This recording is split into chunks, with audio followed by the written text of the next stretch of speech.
falar da funcionalidade do sistema. A floresta amazônica, ela tem 56 milhões de anos, aproximadamente, desde o tempo que a América do Sul era conectada com a África, né, no tempo de Gondwana, quando era a realidade de Pangeia, né, um grande continente, juntava todos os continentes da Terra, e há dezenas, centenas de milhões de anos atrás, e aí começou a formar-se o Oceano Atlântico, se afastou a América do Sul da África, e já desde aquele tempo já tinha os primórdios aí teve, em 65 milhões de anos, teve aquele grande cataclismo, né, um meteoro que bateu na região do Yucatán, no México, e alterou o planeta, teve uma extinção em massa de espécies, e estamos falando depois de aproximadamente 10 milhões de anos, a Amazônia começou a se formar, quando o sistema terrestre todo voltou ao equilíbrio. Então, nós estamos falando de 50 milhões de anos, né? Não é uma coisa de séculos ou poucos anos, né? 50 milhões de anos. Esse tempo, durante esse tempo, as plantas que colonizaram a Amazônia, as árvores, elas desenvolveram uma competência, e não só na Amazônia, né? Em outras florestas também, de controlar o clima. Como é que nós descobrimos isso? Bom, depois eu vou falar um pouquinho da cultura indígena, mas eu vou começar falando como é que a gente descobriu isso, pelo viés científico.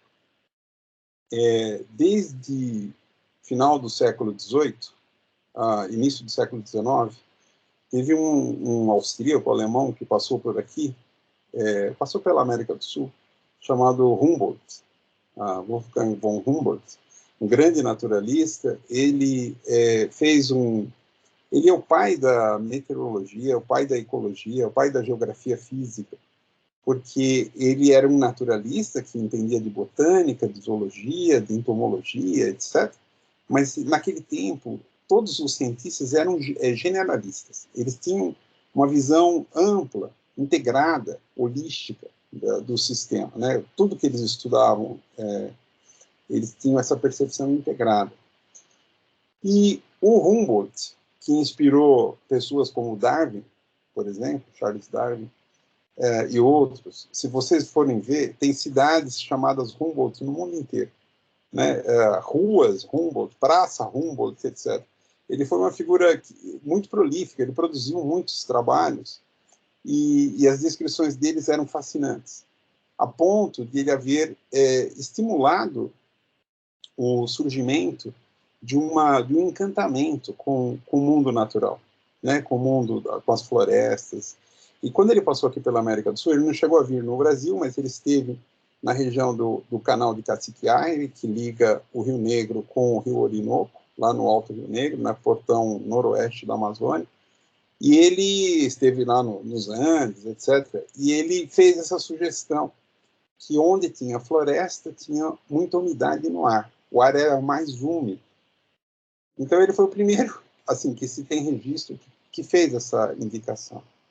E depois, ao longo dos anos, esse encantamento que vinha lá do Humboldt foi se perdendo. No início do século XX, a gente teve, eu considero assim uma parte bem contraditória e infeliz, que foi a viagem do Euclides da Cunha, na missão de mapeamento e delineação das fronteiras do Brasil. Ele teve uma leitura que eu considero equivocada da Amazônia. Ele foi um anti-Humboldt. Ele trouxe uma perspectiva de que a Amazônia era subdesenvolvida. Primeiro, declarando que ele não entendia a Ileia, porque a Ileia era muito complexa, né? A floresta era muito complexa.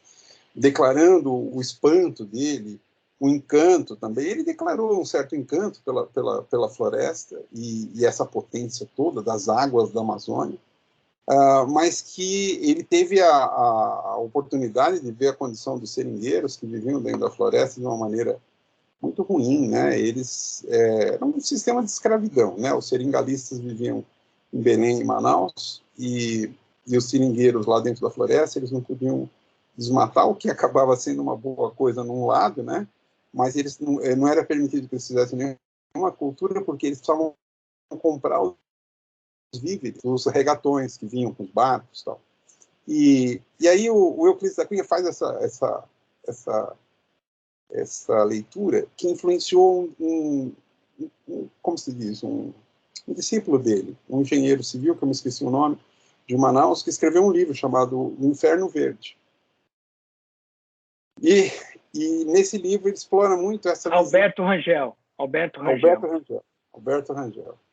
E nesse livro ele explora muito e começa um processo de ver na Amazônia como se fosse uma grande teia verde de impedimento para o desenvolvimento. Né? Então, rompendo com aquela tradição que começou com Humboldt, de ver na floresta uma maravilha, né? Um encantamento, um paraíso na terra, etc.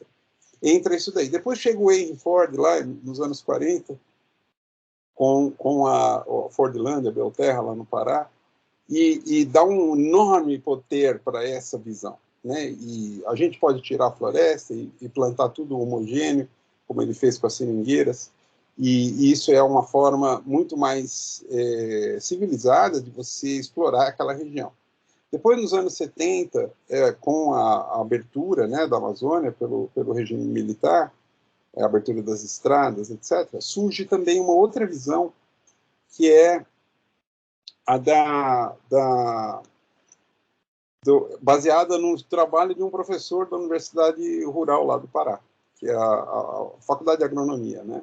Ele fez um estudo mostrando que o solo sob floresta era mais pobre em nutrientes do que o solo sob pastagem. E por que isso? Porque a floresta amazônica ela vive acima do substrato mineral do solo. Ela usa o solo como depósito de água e suporte mecânico somente.